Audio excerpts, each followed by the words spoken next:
Well, first of all, it is important to say that borders are also devices of exclusion.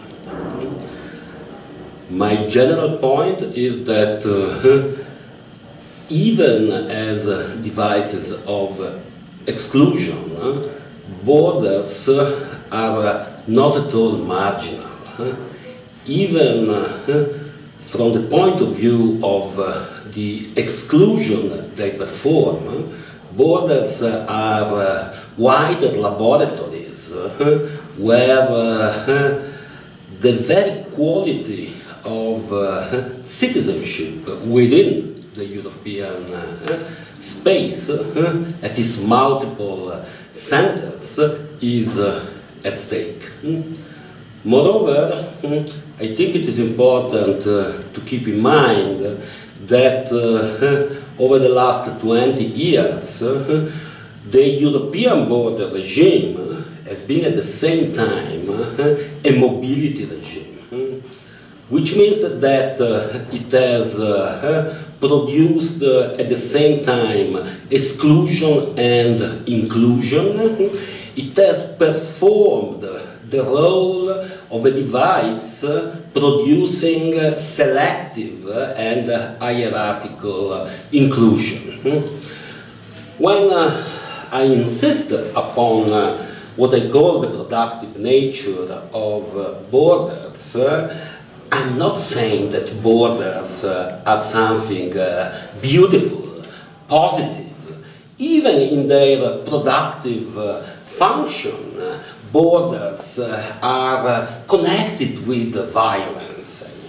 We have been accustomed over the last years to link violence exclusively with the processes of exclusion, while what I try to underscore is the fact that there is a lot of violence at stake also in processes of inclusion.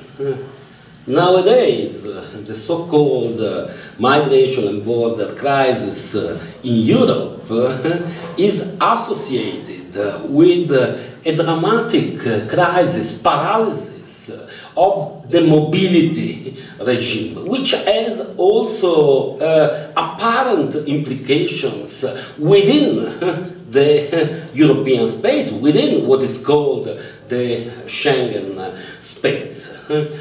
I think that this question of the mobility regime has to be addressed in some way, because Europe is kind of predicated upon multiple practices and vectors of mobility. It is impossible to think of Europe without these practices, these vectors of mobility. And I think that this is one of the main stakes of the contemporary border and migration crisis in Europe, to look at the ways in which it is and it will be addressed over the last months and years is a strategic task from my point of view.